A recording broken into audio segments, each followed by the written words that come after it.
जय श्री राम साथियों, आप सभी को गोपाष्टमी की हार्दिक बधाई व शुभकामनाएं। गोपाष्टमी भारत व ब्रज के महत्वपूर्ण पर्वों में गिना जाता है। गोपाष्टमी की कथा के अनुसार गोपियों तथा गोपालकों की रक्षा के लिए भगवान कृष्ण ने कार्तिक शुक्ल प्रतिपदा से सप्तमी तिथि तक गोवर्धन पर्वत को अपनी उंगली पर धारण करके इंद्र के अहंकार को समाप्त किया था। सप्तमी के अगले दिन इंद्र स्वयं अपने लोक से आए तथा भगवान कृष्ण तथा गोवर्धन का अभिषेक कर ब्रज में गोपाष्टमी का महापर्व मनाया गया था।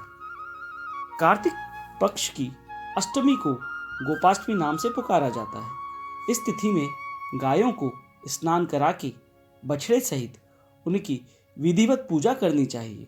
जल, अक्षत, रोली, गुड़, जलेबी, वस्त्र तथा धूप दीप से आरती उतारकर परिक्रमा करनी चाहिए।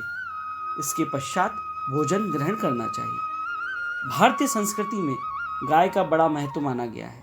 हम सभी के लिए गाय बहुत पूजनीय है और यह पर्व भी गौ माता को भी समर्पित है। गाय को मां मानकर उनकी पूजा की जाती है। ऐसी मान्यता है कि गाय के विभिन्न भागों में 33 कोटि देवी देवताओं का वास होता है। लिहाजा गौ पूजन से ये सभी देवतागण प्रसन्न हो जाते हैं। भगवान कृष्ण और बलराम का पूरा जीवन गोपालन में बीता था। देश के अनगिनत लोक देवताओं और क्षत्रियों ने गो रक्षा हेतु अपने जीवन का बलिदान दिया था। साल में एक दिन जिसे सभी दिनों में श्रेष्ठ माना जाता है वह गोपाष्टमी का दिन। कार्तिक महीने के शुक्ल पक्ष की अष्टमी का दिन गोपाष्टमी पर्व के रूप में मनाया जाता है। ऐसी मान्यता है कि भगवान बलराम और श्री कृष्ण जी इसी दिन गोपाल बने थे। भगवान कृष्ण से जुड़ी हुई है गोपाष्टमी की कहानी। कहा जाता है कि जब कन्हैया 6 वर्ष के हो गए तब अपनी माँ यशोदा को कहने लगे, माँ अब मैं बड़ा हो गया हूँ तथा गायों को चराने के लिए वन में जाऊंगा। उनकी हट के आगे मैया को हार माननी पड़ी तथा नंद बाबा के साथ कृष्ण जी को वन में गाय चराने के लिए भेज दिया गया। वह गोपाष्टमी का ही दिन था। इसके अतिरिक्त अगले 12 महीनों तक गाय चराने के लिए जाने का कोई और मुहूर्त नहीं था। अतः नंद बाबा तथा माँ यशोदा को अपने पुत्र कृष्ण जी को इसी दिन वन में गाय चराने के लिए जाने की अनुमति देनी पड़ी। मोर मुकुट, हाथों में बांसुरी तथा पैरों में घुंघरू बंधे श्याम बिना खड़ताल या चप्पल पहने नग्न पैरों से गोचरण के लिए गोपाष्टमी के दिन घर से रवाना हुए थे। अतः इस दिन को आज भी ब्रज तथा संपूर्ण उत्तर भारत में एक पर्व की तरह मनाया जाता है। गोपाष्टमी का महत्व। गोपाष्टमी के दिन गाय की पूजा का विशेष महत्व है।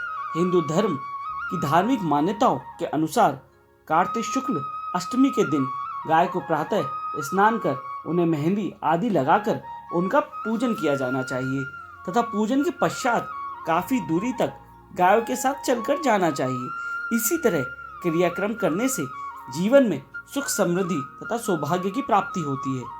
लोग इस दिन गाय को अच्छा चारा खिलाकर उनके रज की धूल को अपने मस्तक पर लगाना शुभ मानते हैं। इस दिन गौशाला तथा ग्वालों को दान और भेंट देना पुण्य का कार्य समझा जाता है। हिंदू धर्म के गाय को माँ का दर्जा दिया गया है। माँ के समान मृदु हृदय की गाय सभी को अपनी संतान के समान पालन करती है।